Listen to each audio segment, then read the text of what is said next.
അടുത്തത് പോയാൽ വീണ്ടും യു ഡി എഫിലേക്കാണ്, പ്രത്യേകിച്ച് മുസ്ലിം ലീഗ്. അത് മുസ്ലിം ലീഗിൽ മന്ത്രിമാരാരൊക്കെയാകും എന്നുള്ളതാണ്. 5 മന്ത്രിമാർ എന്നുള്ളത് തർക്കമില്ലാത്ത കാര്യമാണ്. അതിൽ N Shamsuddin, P K Basheer, K M Shaji എന്നിവർ തീർച്ചയായും സാധ്യതാ പട്ടികയിലുണ്ട്. അതിൽ തർക്കമൊന്നും ഉണ്ടാവില്ല എന്ന് തന്നെയാണ് കാണേണ്ടത്. പിന്നെ 4-മത്തെയോ 5-മത്തെയോ ആണ് വരുമ്പോൾ ഇപ്പോൾ Parakkal Abdulla, M A Razak master, A K M Ashraf എന്നിവരെയും പരിഗണിക്കുന്നുണ്ട്. ലീഗ് ചോദിക്കാതെ തന്നെ മന്ത്രിസഭയിൽ അർഹമായ പ്രാതിനിധ്യം ലഭിക്കുമെന്ന് തങ്ങൾ ഇന്ന് മീഡിയ വണ്ണിനോട് സംസാരിച്ചപ്പോൾ പറഞ്ഞു. പാണക്കാട് സയ്യിദ് സാദിഖ് അലി ശിഹാബ് തങ്ങൾ മീഡിയ വണ്ണൊപ്പം ചേരുകയാണ്. ലീഗിനെ സംബന്ധിച്ചിടത്തോളം ലീഗിന്റെ ചരിത്രത്തിലെ തന്നെ ഏറ്റവും വലിയ വിജയത്തിലേക്ക് കടന്നിരിക്കുകയാണ്. നേതാക്കന്മാരൊക്കെ പറഞ്ഞതിനപ്പുറത്ത് വലിയ ഒരു വിജയം നേടിയിരിക്കുകയാണ്.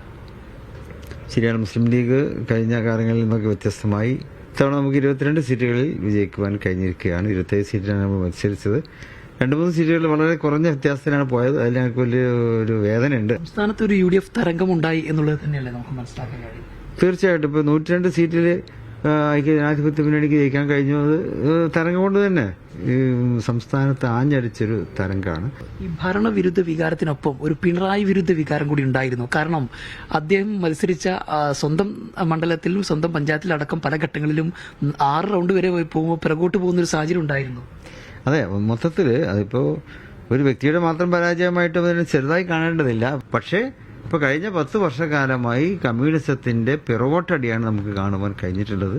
അതിപ്പോൾ അതിന്റെ ഒരു ആ പരാജയത്തിന്റെ അന്തിമ ഘട്ടത്തിൽ അവർ എത്തിക്കഴിഞ്ഞു. ഇനിയും ഉയർത്തെഴുന്നേൽക്കാനാവാത്ത വിധത്തിൽ കേരളത്തിൽ കമ്മ്യൂണിസ്റ്റ് മാർക്സിസ്റ്റ് പാർട്ടി ആകെ അവരുടെ പരാജയം ഇവിടെ സംഭവിച്ചിരിക്കുന്നു എന്നുള്ളതാണ്. ഏറ്റവും വലിയ സ്ട്രൈക്ക് റൈറ്റുള്ള ഒരു പാർട്ടിയായി മുസ്ലിം ലീഗ് മാറിയിരിക്കുകയാണ്. ഏറ്റവും കൂടുതൽ ആളുകളെ വിജയിപ്പിച്ച ഒരു പാർട്ടിയായി മാറിയിരിക്കുകയാണ്. മുന്നണിയിലെ 2ാം സ്ഥാനക്കാരായി മാറിയിരിക്കുക. അപ്പോൾ ഓൾറെഡി അങ്ങനെ തന്നെയാണ്. അപ്പോൾ ആ ഒരു പ്രാതിനിധ്യം മന്ത്രിസഭയിൽ ഉണ്ടാവേണ്ടതല്ലേ മുസ്ലിം ലീഗ്? മുസ്ലിം ലീഗ് പിന്നെ എപ്പോഴും UDFിലെ ശക്തമായ ഒരു പാർട്ടിയാണല്ലോ. അപ്പോൾ ആ നിലക്ക് UDFിനെ ശക്തിപ്പെടുത്തുന്ന കാര്യത്തിലാണ് മുസ്ലിം ലീഗ് എപ്പോഴും ചിന്തിക്കാറുള്ളത്.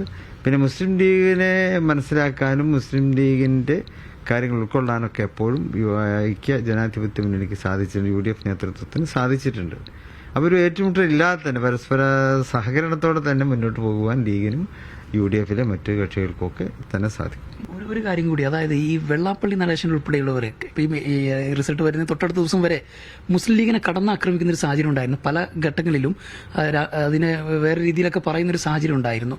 അത്തരം ആളുകൾക്കുള്ള ഒരു തിരിച്ചടി കൂടിയല്ലേ? അത്തരം പ്രസ്താവനകൾ ഒന്നും തന്നെ നമ്മുടെ സംസ്ഥാനത്തിന്റെ പൊതുവികാരത്തിന് ചേർന്നതല്ല.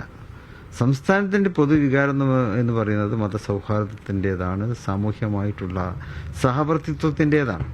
അപ്പോൾ അതിന് വീഴ്ച വരുന്ന രീതിയിൽ ആര് സംസാരിച്ചാലും, അതിൻ്റെ കടക്കൽ കത്തിവെക്കുന്ന രീതിയിൽ ആര് മുന്നോട്ട് വന്നാലും അതിനെ അംഗീകരിക്കാൻ കേരളത്തിലെ മതേതര ജനാധിപത്യ വിശ്വാസികൾ തയ്യാറാവുകയില്ല എന്നൊരിക്കൽ കൂടി ഇപ്പോൾ ഇവിടെ അവർക്ക് തെളിയിക്കാൻ കഴിഞ്ഞിരിക്കുന്നു.